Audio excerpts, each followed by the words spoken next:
are Pro Cannabis Media. Hi, everybody. Welcome back to a very special edition of Green Rush Live for Friday afternoon. I'm Jimmy Young, the founder of Pro Cannabis Media and the regular host of Green Rush Live, found every Friday from 4 p.m. to 6 p.m. Eastern Time on all of our social media distribution platforms. Joining me now from all the way to the promised land, that's right, Israel, Elana Goldberg Kirsch. Did I get that right, or did I reverse the names? You reversed it, but it's fine. We got them all in there. There you go. Fair enough. Elana, thank you so much for joining us. You're one of the principals at the Cannigma, which is a newsletter that I've been following and subscribing to for as long as I've noticed that cannabis is actually newsworthy. Tell us a little bit about the Cannigma, how it works. Yeah, definitely. So the Cannigma is actually a lot more than a newsletter, but I'm happy to hear that you're enjoying the newsletter. The Cannigma is basically a go-to source for any question about cannabis, be it practical or theoretical. So it's a website in simple speak with thousands of articles, videos, podcast episodes, infographics, all presenting everything we know about cannabis from the research, from the scientific perspective, in a language that anyone can understand. And really, that's our mission, is just to be able to, get whoever needs this information, get it in front of them so that they can, make better choices about their bodies, about their kind of cannabis journey, and get on with their days. And how long have you been with the Cannigma, and what does the future look like for that organization? Oh, yeah. Those are two very different questions, I suppose. I like to think they're intertwined. So I joined the Cannigma right when the company was founded 3 years ago. I actually joined as the chief content officer of the company. My background is in digital journalism. So I came in to kind of start to build out the content, which is really the core of what we do at the Cannigma. And during the time that we were building that kind of, like, I would say, content library or infrastructure, I started to get more involved in the business side and ended up taking over as CEO about a year later. So that was around the beginning of the pandemic. And what we've been doing kind of since then, so I'd say the past 2 years, is really focusing on two things. One is building the content, the library, as I mentioned before, itself. So producing content, kind of curating a board of advisors, both scientific advisors, and then we also have a legal advisor and a culinary advisor on our team, in order to make sure that all of the content is really at a very high level. And that's kind of what we're going for. It's an authority. There's a lot of rubbish out there, basically, when it comes to information about cannabis, and we're really kind of keen on countering that. So build out the content and then build the audience. We now have about 500,000 people coming to the Cannigma every month to get information from all over the world. And you asked about where we're moving forward from then. We're at the position now where we can really start working with the industry as well. So we're working together with different brands that we can stand behind to kind of make the connection. Because the way I see it, right, our users come to the site, they have a question. Let's say the question is, can cannabis help me sleep? They read an article, they watch a video, they decide, okay, great, cannabis might be able to help me sleep. But what do they do next? And that's where I want to kind of help connect them. Do they need a dispensary? Do they need a medical card, depending on where they live? Maybe they just need like a tip of kind of what type of product they should be looking for. So that's like the next stage now, is really connecting into the industry around the world. And because you have a worldwide reach, and anybody who's been in the cannabis industry, let's say in the States, here in the United States, everybody knows that every state has different rules. There's 38 states that have decriminalized it and have given respect to the medicinal qualities of the plant.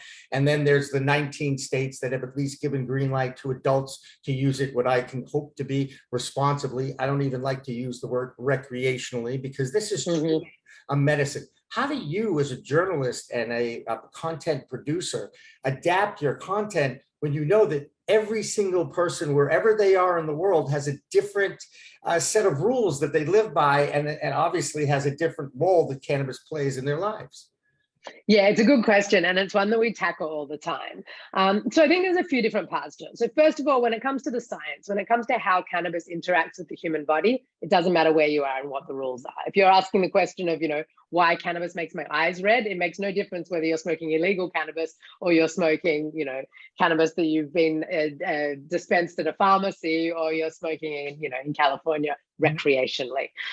So when it comes to a lot of the evidence-based content, it doesn't make any difference. Something that I do notice in a lot of the content that we create is that our content becomes more and more useful the more information about the products you're buying you have access to. So for example, for patients here in Israel, they do have a kind of sort of chemical profile on the products that they receive, but it doesn't have terpenes on it. Legally, they only need to have THC and CBD. So if I have a whole tool on the website, which we do, of how to find a cannabis product that fits your symptom or your condition, and I give you recommendations based on you should get great, you want to balance strains, that's useful. But I tell you that you should be looking for something that's high myrcene and high limonene, and you don't have that information. So the educational content that we're providing just isn't useful. So there's kind of just like, and that's something that we just have to accept. Like what I like to think is that, whilst this information is in English, it's not really useful for British medical cannabis patients at the moment, but hopefully in 5 years it will be.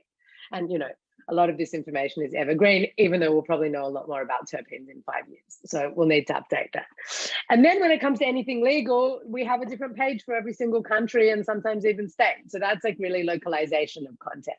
And certainly when we're writing in, German specifically, we can know, okay, so Germans, we're probably speaking to Germany, a bit of Austria, a bit of Switzerland. It gets a little easier, but it's a juggle for sure. The science makes it simple. Now, you're in Israel, but I'm going out on a limb. I'm somewhat familiar with the Israeli accent, and I don't sense that with you. This is not an Israeli accent. No. You can hear the same in my Hebrew that I'm Australian. Oh, that's a beautiful thing. Well, that's on the bucket list. That's all I can tell you. But 23 hours in a plane, I'm not quite sure I'm ready for that just yet. But it's on my Well, bucket. the flight paths are getting shorter. Actually, just with the recent treaty that we signed with UAE here means it's now only going to take me 19 hours to get back to see my family in Australia in a couple of weeks. Yeah, as opposed to 42 hours that it took us last time we flew, where we had to fly via the United States. Yeah. So. Yeah. Do you want to try to avoid the United States air system right now? I just want to say, yeah, absolutely.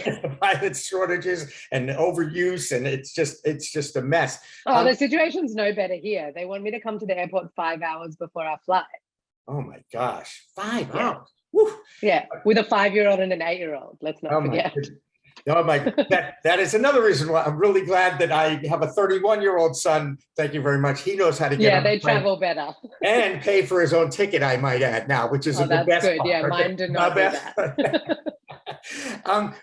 What's life like in Israel when it comes to cannabis? I think I sent you a quick little email that a few years ago, I believe it was 2019, September 3rd, my birthday, somebody in Israel dropped pre-rolls from a helicopter as a gimmick, a promotion for whatever.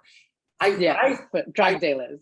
Right. And I turned that into, a sign from God that, this is my birthday. He's celebrating. It's the promised land. Yeah. What's it? Well, it's decriminalized, correct? Yeah, it's decriminalized up to 7 grams, I think. Don't quote me on it.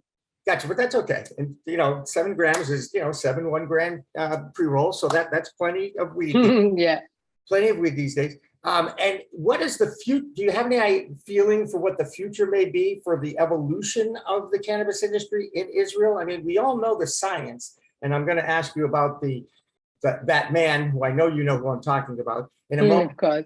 But what about the future as far as acceptance, social clubs, any of that evolving?